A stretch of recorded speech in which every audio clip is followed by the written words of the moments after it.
I love you জান। ছোট ভাই হিসেবে যদি তোর আমার সাথে কথা বলতে লজ্জা লাগে, তাহলে আমি বড় ভাই হিসেবে তোর সাথে কথা বলে নেই।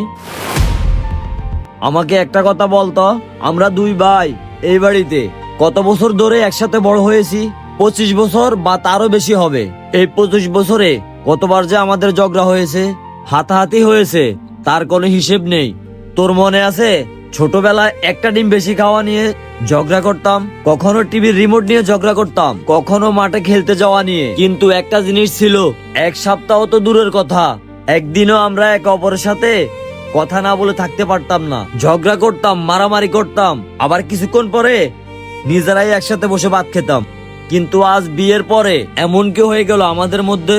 কেউ তো আমাদের মধ্যে ঝগড়া লাগায়নি, তবু কেন আমরা একে অপরের কাছ থেকে দূরে সরে যাচ্ছি? একই বাড়িতে থেকে চোখে চোখ রাখছি না, একই উঠানে হাঁটছি, তবু মনে হচ্ছে আমরা অপরিচিত মানুষ। তোর মনে হয় আমার উপরে ভরসা করা যায় না, আবার হয়তো আমারও মনে হয় তোর উপরে ভরসা করা যায় না। কিন্তু সত্যি কথা বলতে কি, এই ভুল শুধু তোর না, ভুল আমারও আছে। কিন্তু বলতো, আমরা দুই ভাই এক হতে পারি না কেন? মানুষের একটা অদ্ভুত ভুল ধারণা আছে, সে ভাবে বয়স বাড়ার সঙ্গে সঙ্গে, টাকা বাড়ার সঙ্গে সঙ্গে তার সুখও বাড়তে থাকে। কিন্তু বাস্তবতা কি জিনিস জানোস? বয়স বাড়ে, বাবা মা একদিন আমাদের ছেড়ে চলে যায়, বোনেরা বিয়ে হয়ে শ্বশুর বাড়ি চলে যায়, আর শেষ পর্যন্ত এই বাড়িতে থেকে যায় আমরা দুই ভাই, যে দুই ভাই একসঙ্গে বড় হয়েছি, একসঙ্গে খেলেছি, একসঙ্গে বিপদে পড়েছি। সেই আমরা বিয়ের পরে নিজেদের মধ্যে দেওয়াল তুলেনি, কখনো জমির সীমানা নিয়ে, কখনো দোকানের হিসেব নিয়ে, কখনো বাবার রেখে যাওয়া বাড়ির ভাগ নিয়ে। তারপর আমরা ভাবে আমাদের জীবনে অনেক কিছু অর্জন করেছি। কিন্তু সত্যি করে বলতো, আমরা কি অর্জন করেছি? আমরা আমাদের সন্তান অসুস্থ হলে তাদের জন্য রাত জেগে থাকি, তাদের পড়ালেখার খরচ চালানোর জন্য জমি বিক্রি করতে দ্বিধাবোধ করি না, তাদের ভবিষ্যতের জন্য নিজেদের সুখ বিসর্জন দেই। কিন্তু একই মায়ের পেটে জন্ম নেওয়া ভাইদের জন্য 500 টাকা খরচ করতে গেলেও আমরা হিসেব করি। কেন? কোন সে অদৃশ্য শয়তান যে আমাদের দুই ভাইকে এক হতে দিচ্ছে না? আর শোন, 5 বছর পর আমি আমার ভাইয়ের চেয়েও বড় বাড়ি বানাবো, 10 বছর পর আমার ভাইয়ের চেয়েও বেশি জমির মালিক হব, আমার দোকান তার দোকানের চাইতেও বড় হবে। এই প্রতিযোগিতা কার সঙ্গে? তুই কি আমার শত্রু নাকি আমি তোর শত্রু? আমরা কাকে হারানোর জন্য এত দৌড়াচ্ছি? নিজের ভাইকে?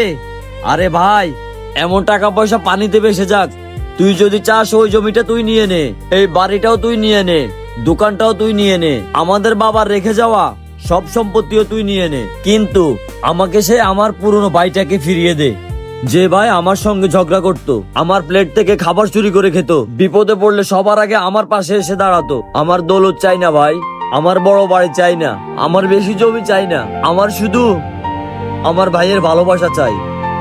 বাবার রেখে যাওয়া সব সম্পত্তি আমি তোর নামে লিখে দিছি, দোকান, বাড়ি, জমি, আমি সবকিছু তোর নামে লিখে দিছি ভাই। আমার কিচ্ছুর প্রয়োজন নেই, তুই সবকিছু নিয়ে নে ভাই, শুধু আমার ছোট ভাইটাকে ফিরিয়ে দে ভাই।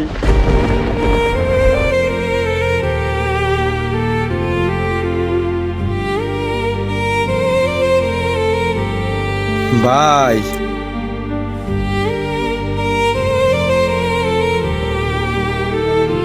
ভাই,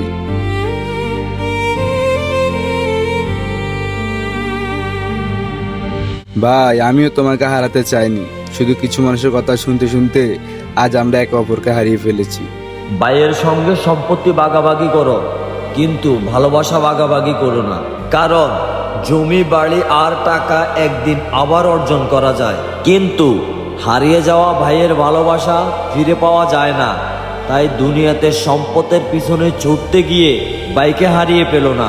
মনে রেখো, ভাইয়ের ভালোবাসার চেয়ে বড় সম্পদ এই পৃথিবীতে আর কিছুই হতে পারে না।